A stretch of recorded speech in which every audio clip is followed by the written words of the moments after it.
Screen पे जिन्हें देख रहे हैं ये हैं नफ्ताली बेनेट। और नफ्ताली बेनेट ने तुर्की पाकिस्तान के गठजोड़ को लेकर एक बहुत बड़ी बात कही है। क्या हो रहा है और क्या तुर्की पाकिस्तान के गठजोड़ की तोड़ भारत निकाल रहा है इजराइल के साथ मिलकर? भारत और इजराइल के बीच में क्या कोई सीक्रेट डील भी हुई है? जियोपॉलिटिक्स में इस वक्त बहुत कुछ चल रहा है, हमेशा की तरह जानने को मिलेगा बहुत कुछ, इसलिए वीडियो को अंत तक जरूर देखें। इजराइल के साथ एक बहुत बड़ी खासियत है और इस वजह से इजराइल अपने अस्तित्व को बचाने में कामयाब रहता है। जब से इजराइल बना तब से उसे कई युद्ध झेलने पड़े, लेकिन हर युद्ध को वो जीत क्यों जाता है और अपने दुश्मनों के लिए मुश्किलें क्यों खड़ी कर देता है? क्योंकि उनके पास पहले से सोचने की क्षमता है। अर्दोगन की काल में अगर आप सच को देखना चाहते हैं तो एक बहुत बड़ी सच्चाई है अर्दोगन के साथ। अर्दोगन ना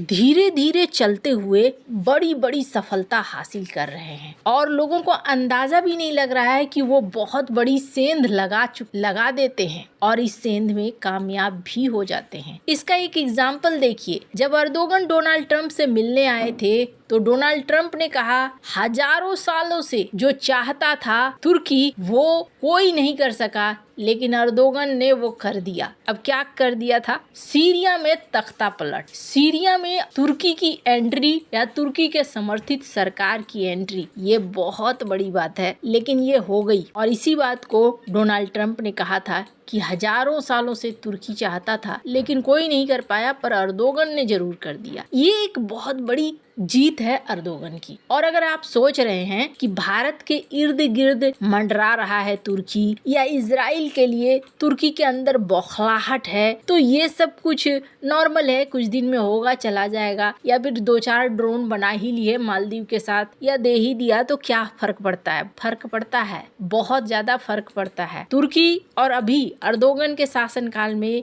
एक ऐसे तरीके से चल रहा है जिसे उंगली पकड़ने के बाद पूरा हाथ चाहिए। लेकिन इनकी प्लानिंग को थोड़ा फेल कर रहा है इजराइल भी और भारत। ये दोनों बहुत ही बढ़िया तरीके से घुल मिलकर तुर्की के पूरे मंसूबे पर पानी फेर रहे हैं। अभी तुर्की एक फाइटर जेट का निर्माण कर रहा है, कान फाइटर जेट का, और तुर्की ने इसके पहले प्रोटोटाइप की उड़ान कथित तौर पर भरी है। अभी वक्त है, लेकिन तुर्की अपने आप को डिफेंस मार्केट में भी एक बड़ा खिलाड़ी बनाना चाहता है और सबसे पहले आत्मनिर्भर बनना चाहता है हर मामले में, ताकि उसकी लड़ाई आसान हो जाए। अब इन्होंने चिल्लाना शुरू कर दिया। क्यों चिल्लाना शुरू कर दिया? क्योंकि इजराइल ने सोमालीलैंड को मान्यता दे दी और इसको लेकर कहते हैं अर्दोगन, इससे किसको फायदा हो जाएगा? क्यों ये दे दिया? कुछ नहीं होने वाला। अरे सोमालीलैंड है कहाँ पे? वो जगह जहाँ से कुछ आगे सोमालिया, यहाँ आप बना रहे थे कथित तौर पर एक बेस, लेकिन अब सोमालीलैंड में एंट्री हो रही है इजराइल की और इथोपिया में एंट्री हो रही है भारत की। तो ये बौखलाहट तो होना ही था। अब इस बौखलाहट के बाद एक और चीज देखने को मिल रही है कि नफ्ताली बेनेट, वैसे आपको बता दूं, और नेतन्याहू को जो लोग मानते हैं कि ये बड़े कठोर हैं, कठोर दिल के हैं, तो नफ्ताली बेनेट अगर सामने आते हैं तो वो उससे भी ज्यादा कठोर हैं। हालांकि थोड़े से ये ऐसे नेता माने जाते हैं राइट विंग के जो कि फैसले बड़े दमदार लेते हैं। नफ्ताली बेनेट, इन्होंने एक स्पीच दिया, जो स्पीच बहुत वायरल हुआ है। इस वीडियो को सुनिए आप। They want to rape our women, murder our kids, and destroy the Jewish state. Roughly 7 out of 10 Palestinians in Gaza and the PA want to murder all of the Israelis. Too many decision makers, not all, but many fail to understand that beyond our borders, there's millions of people that want to kill us. They want to kill us. They want to rape our women, murder our kids, and destroy the Jewish state. And I want to share with you an unpleasant truth, but I want to be very clear about it.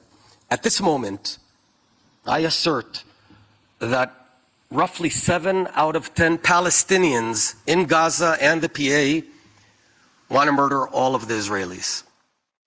Turkey and Qatar are gaining influence not only in Syria, but also in Gaza, through the front door, and everywhere, and trying to create a new choke rink. Turkey is trying to flip Saudi Arabia against us and establish a hostile Sunni axis with nuclear Pakistan. इस speech में Naftali Bennett ने कहा कि तुर्की एक धुरी बना रहा है और ये धुरी तुर्की पाकिस्तान सऊदी अरब के साथ मिलकर बना रहा है, जो हमारे लिए भविष्य में एक बड़ा खतरा है और हमारे लिए ईरान की तरह है। इजराइल इस चीज को बहुत अच्छे से भांप गया है कि आगे क्या प्लान हो रहा है और किस तरीके से चीजें जा सकती है। हालांकि भारत भी इस चीज को समझ चुका है। इजराइल भारत के बीच में अभी हाल ही में एक बड़ी मीटिंग होनी है, नेतन्याहू से मिलने पीएम मोदी जाएंगे और इसकी कुछ शुरुआत भी देखने को मिल रही है। यूएन में एक वोटिंग हुई जिसमें 85 यूएन मेंबर ने इजराइल के एक्शन को लेकर कहा कि नहीं, ये गलत है। वेस्ट बैंक में अपने दायरे को इजराइल बढ़ा रहा है, लेकिन भारत ने इस मामले में चुप्पी साध ली। पहली बात तो ये, और दूसरी ये चीज देखने को मिल रही है कि क्या भारत और इजराइल के बीच में कुछ गुप्त डील हुई है। स्क्रीन पर एक आर्टिकल देखिए। इस आर्टिकल में इस बात को कहा जा रहा है। अब क्या गुप्त डील हुई है? वैसे तो इजराइल जाना जाता है अपने बेहद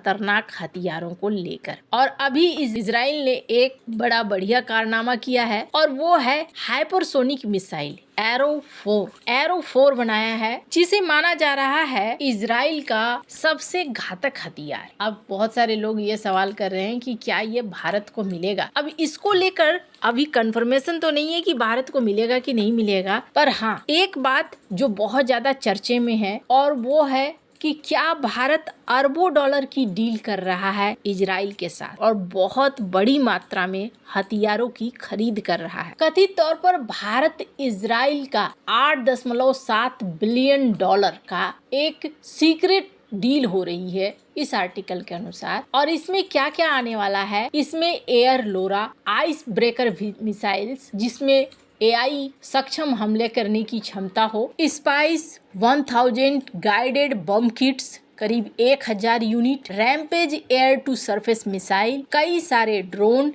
एडवांस रडार, सर्विलांस उपकरण और कहा जा रहा है नेटवर्क सिस्टम, ये भारत खरीद रहा है। वैसे भारत स्टैंड ऑफ रेंज में, यानी कि दुश्मन के एयर स्पेस में घुसे बिना हमला करने और जीवित रहने की क्षमता को बढ़ाना चाहता है। सटीक हमले से डिटरेंस मजबूत होगा और ये क्षेत्रीय चुनौतियों के खिलाफ तैयारियों को बूस्ट देगा। इस दौरे को इसलिए भी कहा जा रहा है गुप्त, क्योंकि इसे अभी तक किसी भी सरकारी माध्यम से नहीं कहा गया है कि हाँ ये सच है या फिर ऐसी कोई डील हो रही है। पर भारत और इजराइल के इतिहास की अगर बात करें तो इनका एक लंबा चौड़ा इतिहास रहा है, जहाँ कई बार ये बहुत सारी डीलें गुप्त करते हैं। पर सवाल ये है कि अगर इतनी बड़ी खरीद हो रही है तो इतनी बड़ी खरीद के पीछे कुछ तो बड़ा जरूर होगा। वैसे आपको क्या लगता है, इतनी सारी खरीद अगर भारत कर रहा है तो क्यों कर रहा है? कमेंट कर अपनी राय जरूर बताएं। जल्द मिलते हैं अगले वीडियो में नई खबर के साथ।